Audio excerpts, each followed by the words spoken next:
ఒకటో పేతురు పత్రిక 5వ అధ్యాయము 6వ వచనంలో దేవుని వాక్యము ఈ రీతిగా సెలవిస్తున్నది. దేవుడు తగిన కాలమున ఆయన మనలను హెచ్చించును. దేవునికి ఒక సమయం ఉంటుంది. తగిన కాలమున ఆయన మనలను హెచ్చిస్తాడంట. మనము తొందరపడుతున్నామని చెప్పి అప్పటికప్పుడు ఆయన చేసేయడు. ఆయనకంటూ ఒక టైం ఉంటుంది. మనం ఏం చేయాలి? కనిపెట్టాలి. ప్రభువులో కనిపెట్టాలి. ప్రతిదానికి సమయము కలదని ప్రసంగి చెప్తున్నాడు కదా. ఆకాశము కింద భూమి మీద ప్రతి ప్రయత్నమునకును సమయము కలదు. ప్రతి ప్రయత్నానికి సమయం కలదు. ఆకాశము కింద భూమి మీద ఏ కార్యం జరగాలన్నా అవి సృష్టికర్త దేవుని యొక్క ప్రణాళికలో ఉన్నది. ఎప్పుడు ఎవరిని ఎక్కడికి నడిపించాలో, ఎవరికి ఎలా బాగు చేయాలో, ఎవరిని హెచ్చించాలో, ఎవరిని గణపరచాలో, ఎవరికి ఇవ్వాలో, ఎవరిని బాగు చేయాలో, ఏ కార్యములు చేయాలో, మేలు చేయాలా లేకపోతే ఏమి చేయాలన్నా చివరికి మొక్క పాతుటకు, దాని పెరుగుటకు, రాళ్ళు గుట్టవేయటకు, దాంట్లో తీసివేయటకు, భవనములను కట్టుటకు, వాటిని పెరికివేయటకును, పని చేయుటకును, విశ్రమించుటకును, అలాగా కౌగిలించుటకును, కౌగిలింత మానుటకును, నవ్వుటకును, ఏడ్చుటకును భూమి మీద ప్రతిదానికి సమయము కలదు. పేతురు 5:6లో ఏముంది? ఏమంటున్నాడు ప్రభు?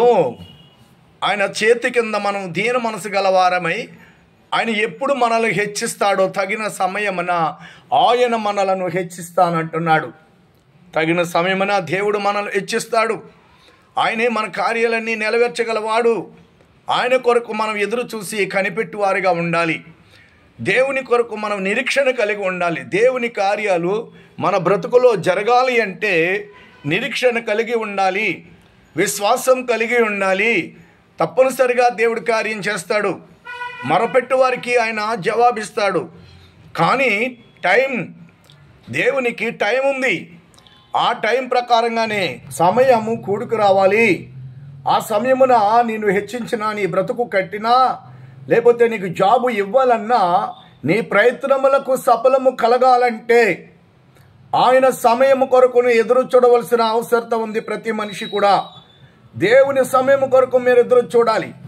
యేసు ప్రభు వారు భూలోకంలో ఉన్నప్పుడు మరియమ్మ తల్లి అడుగుతుంది కదా, ఒక జమీందారు ఇంటి దగ్గర కానానిపురంలో వివాహానికి వెళ్ళినప్పుడు ద్రాక్షారసం అయిపోగానే ఆ తల్లి అంటది, కుమారా, ద్రాక్షారసం అయిపోయినట్టుంది, పాపం ఏదో ఒకటి చేయొచ్చు కదా అంటే, అమ్మ నాతో నీకేం పని అని, నా సమయం ఇంకను రాలేదు అని చెప్పి సమయం అయినప్పుడు ప్రభువారు ఏం చెప్పారు?